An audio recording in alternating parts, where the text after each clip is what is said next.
So with the winter warmer, it's a cold time of year. We want to bring people together in a nice, cozy environment where they can relax, have a few drinks, learn something new, hear about interesting topics, and have an opportunity to spend some time with their account teams as well. It's a great opportunity to spend some time socially with the service delivery team at Rackspace, but it's also an opportunity to see the technology roadmap, find out what's happening in Rackspace, what kind of year they've had.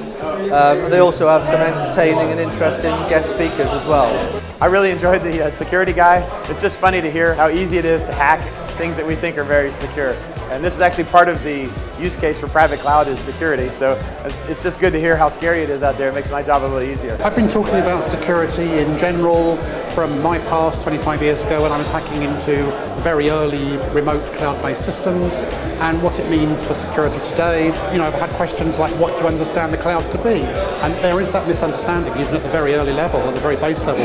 What is the cloud? It can be absolutely anything you want it can be. And whatever it is, you know, thinking about the security side of things is up to you. It's not just up to your cloud supplier. Many of the companies that are looking at cloud are trying to understand, okay, I've got massive investments in my existing model.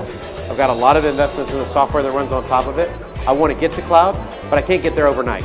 I got to have a process by which I get there that makes sense to us. And so it's very similar to the model that we see in the United States.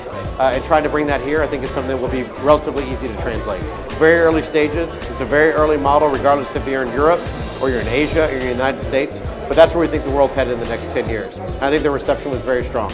One of the reasons I like to come is that I can actually, in a mass fashion, talk to lots of different potential customers and prospects and really hear from them person to person, like what are the challenges they're facing and where are the issues they see and you know, what of our story is believable. You can broadcast things all the time, you don't actually get to see people's expression, but if you can talk to them one-on-one or in a small forum like this, you can actually see if you're being believed or not, and maybe you're not, so you got to work a little harder on it. We run these events on a quarterly basis for our enterprise customers, and it really gives us an opportunity to bring them together into a forum, a community for sharing knowledge, hearing about some of the hot industry issues.